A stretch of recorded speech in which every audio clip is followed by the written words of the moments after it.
أصبحنا على فطرة الإسلام وكلمة الإخلاص ودين نبينا محمد صلى الله عليه وسلم وملة أبينا إبراهيم حنيفا مسلما وما كان من المشركين. Nous voici au matin, et en nous se trouve la nature première qui est l'islam. En nous, la parole du monothéisme. Nous sommes dans la religion de notre prophète Mohammed sallallahu alayhi wa sallam, et sur la voie de notre père Ibrahim, qui vouait son culte exclusivement à Allah, soumis à lui et n'était point du nombre des associateurs. Et le soir, nous dirons Amsayna ala fitrati l'islam. Et la suite de l'invocation reste comme telle. Asbahna ala fitrati l'islam. Nous voici au matin, et en nous se trouve la nature première qui est l'islam. La nature première désigne la fitra, qui est la saine nature selon laquelle chaque être humain vient au monde. C'est la nature originelle de l'être humain, celle d'adorer son Seigneur seul et sans rien lui associer. Comme dans le hadith bien connu, dans lequel le prophète sallallahu alayhi wa sallam dit que chaque nouveau-né vient au monde avec la saine nature.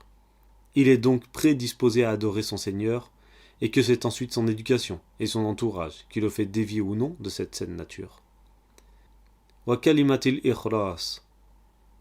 En nous, la parole du monothéisme, qui est La ilaha illallah, il n'y a de divinité qu'Allah. Et ce monothéisme est expliqué dans Surat al-Ikhlas, dont le tafsir est expliqué dans la vidéo sur l'invocation numéro 2. Wa dini nabiyyina Muhammadin sallallahu alayhi wa sallam. Nous sommes dans la religion de notre prophète Muhammad sallallahu alayhi wa sallam, religion qui n'est autre que l'islam. Wa millati abina Ibrahim hanifan musliman wa ma kana min al-mushrikin. Et sur la voie de notre père Ibrahim, qui vouait son culte exclusivement à Allah, soumis à lui et n'était point du nombre des associateurs.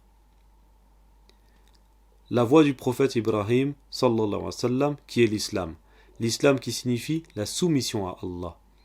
Et pour rappel, Ibrahim sallallahu alayhi wa sallam a grandi au milieu d'un peuple qui adorait d'innombrables statues, ainsi que le soleil, la lune et les astres. Et son histoire est racontée à plusieurs endroits dans le Coran. Il a passé toute sa vie à appeler son peuple à la foi pure et à l'adoration pure, à vouer leur culte exclusivement à Allah, lui seul. Et il s'est constamment opposé aux associateurs.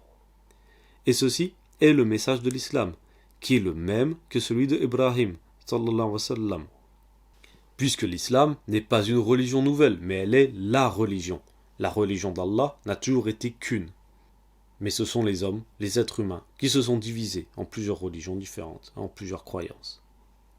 Et pourquoi est-ce que l'on qualifie Ibrahim alayhi salam de père, en disant la voie de notre père Ibrahim?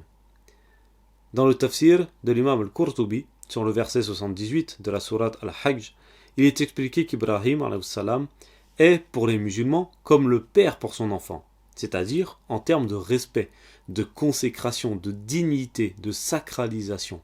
Bref, en termes de tout ce que représente un père pour son enfant. Un père, c'est sacré pour un enfant, tout comme Ibrahim l'est pour le musulman et la musulmane, et ceci n'a rien à voir avec la génétique. D'ailleurs, tous les rites du Hajj ont tous un rapport avec Ibrahim alayhi salam, qui a construit la Kaaba avec son fils Ismaïl alayhi salam. Et lorsque nous accomplissons le Hajj, nous ne faisons que suivre l'exemple de Ibrahim.